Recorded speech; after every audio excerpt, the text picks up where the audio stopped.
राधे राधे दोस्तों, मैं हूँ डॉली शर्मा की रसोई एंड दुनिया में आप सभी का बहुत बहुत स्वागत है। दोस्तों, प्रथम पूज्य श्री गणेश जी के सादर चरण कमलों में प्रणाम करते हुए और ज्ञान की माता माँ सरस्वती के चरण कमलों में प्रणाम करते हुए आज मैं पवित्र पावन कार्तिक महात्म का 15वां अध्याय आपको सुनाने जा रही हूँ, साथ ही नरक चतुर्दशी की कहानी भी। तो सुनते हैं 15वां अध्याय। बोले विष्णु भगवान की जय, तुलसी माता की जय। राजा पृथु कहने लगे कि हे नारद जी, भक्त वत्सल भगवान की पूजा का इतिहास सुनाइए। तब नारद जी बोले कि हे राजन, एक पुरातन इतिहास कहता हूँ सो सुनो। पहले चौल नाम का एक राजा कांतिपुर में राज्य करता था। उसके राज में सारी प्रजा अत्यंत सुखी थी। एक समय वह राजा बड़े बड़े मणि मुक्ताओं से भगवान की पूजा करके वहीं मंदिर पर बैठ गया। उसी समय उसी नगर के विष्णु शर्मा नाम वाले ब्राह्मण ने बहुत से तुलसी दल और जल से भगवान पर चढ़ाए। मणिमुक्ता आदि ढक गए। यह देख राजा ने कुछ क्रोधित होकर ब्राह्मण से कहा कि हे विष्णु शर्मा, तुमको पूजा का कुछ ज्ञान नहीं है। तुमने मणिमुक्ताओं से की गई मेरी पूजा को शोभा को तुलसी दलों से ढक दिया। तब विष्णु शर्मा कहने लगा कि हे राजन, तुम अभिमान से युक्त हो, इसी कारण भगवान की पूजा को नहीं जानते। ब्राह्मण के वचन सुनकर राजा बड़े गर्व कहने लगा कि हे ब्राह्मण, मैं सबके सामने कहता हूँ कि देखें, भगवान की भक्ति करके तुम पहले स्वर्ग में जाते हो या मैं। इतना कहकर राजा ने गुंगल ऋषि को आचार्य बनाकर बड़े बड़े यज्ञ आरंभ कर दिए। साथ ही ब्राह्मणों को बहुत सा द्रव्य दान देने लगा। विष्णु शर्मा भी सदा की भांति भगवान का पूजन करता रहा। उसके 5 नियम थे: माघ तथा कार्तिक के व्रत, तुलसी वन रोपण, एकादशी का व्रत तथा ओम नमो भगवते वासुदेवाय इस मंत्र का जाप। साथ ही दिन रात भगवान का कीर्तन करने लगा। चलते फिरते उठते बैठते सदैव भगवान का स्मरण करता रहा। एक समय भोजन करता। एक दिन विष्णु शर्मा ने रसोई बनाई तो कोई पाक उठाकर ले गया। उसने फिर रसोई नहीं बनाई कि शाम काल का व्रत भंग ना हो गए और भूखा ही सो रहा। इस प्रकार रात दिन तक होता रहा। यद्यपि विष्णु शर्मा भूख से व्याकुल हो गया, परंतु सत्संग के भंग हो जाने के भय से दूसरी बार रसोई नहीं बनाई।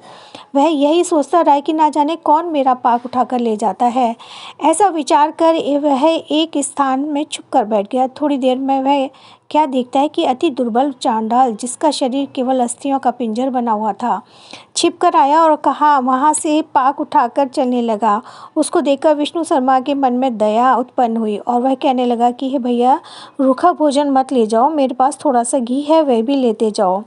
ब्राह्मण के यह वचन सुनकर डरा हुआ वह चांडाल भागता हुआ ठोकर खाकर गिर गया।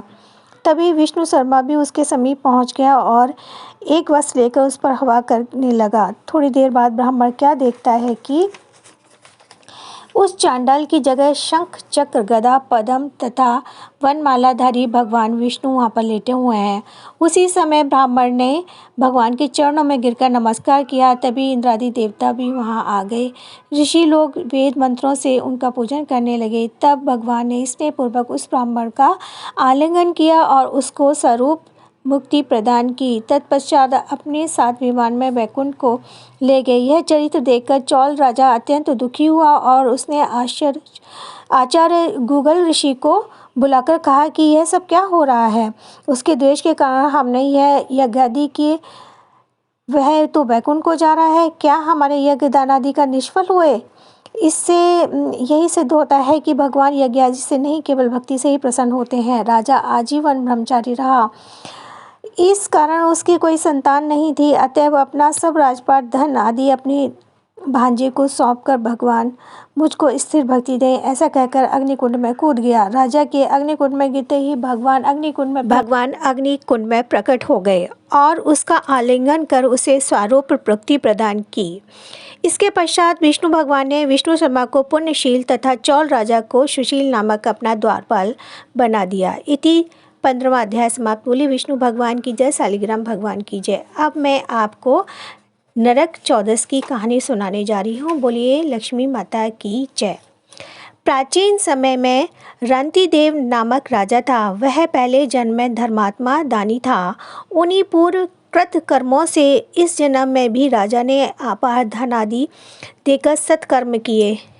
जब उसका अंत समय आया तब यमराज के दूत उन्हें लेने आए। बार बार राजा को लाल लाल आंखें निकालकर कह रहे थे, राजन नरक में चलो, तुम्हें वहीं चलना पड़ेगा। इस पर राजा घबराया और नरक की चलने का कारण पूछा।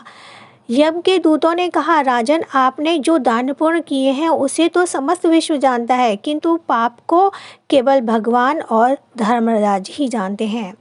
राजा बोला, उस पाप को मुझे भी बताओ जिससे उसका निवारण करा जा सके। यमदूत बोले, एक बात, तेरे द्वार से भूख से व्याकुल एक ब्राह्मण लौट गया था, इससे तुझे नरक में जाना पड़ेगा। यह सुन राजा ने यमदूतों से विनती की कि मेरे आयु 1 वर्ष बढ़ा दी जाए। इस बात को दूतों ने बिना सोच विचार के ही स्वीकार कर लिया और राजा की आयु 1 वर्ष बढ़ा दी। यमदूत चले गए। राजा ने ऋषियों के पास जाकर इस पाप से मुक्ति का उपाय पूछा। ऋषियों ने बतलाया, राजन तुम कार्तिक कृष्ण पक्ष चतुर्दशी को व्रत रखकर भगवान कृष्ण का पूजन करना, ब्राह्मण भोजन कराना तथा दान देकर सब अपराध सुनाकर क्षमा मांगना, तब तुम पाप मुक्त हो जाओगे। कार्तिक कृष्ण पक्ष की चतुर्दशी आने पर राजा ने नियमपूर्वक व्रत रखा और अंत में विष्णु लोकों को गया। बोलिए विष्णु भगवान की जय, तुलसी माता की जय, शालिग्राम भगवान की जय। तुलसी महारानी नमो नमो, हर की पटरानी नमो नमो, तुम तुलसी पूर्ण तप कीनो, हरि चरण कमल लिपटानी नमो नमो। तुलसी महारानी नमो नमो, तुलसा के पत्र मंजरी कोमल, बिन तुलसी हरि एक न मानी नमो नमो। तुलसी महारानी नमो नमो, सुर नर मुनि तेरा ध्यान धरत हैं, आगम निगम पुराण बखानी नमो नमो। तुलसी महारानी नमो नमो, लक्ष्मी देवी मैया तेरो यश गावे, भक्ति दान दीजे महारानी नमो नमो। तुलसी महारानी नमो नमो, हर की पटरानी नमो नमो।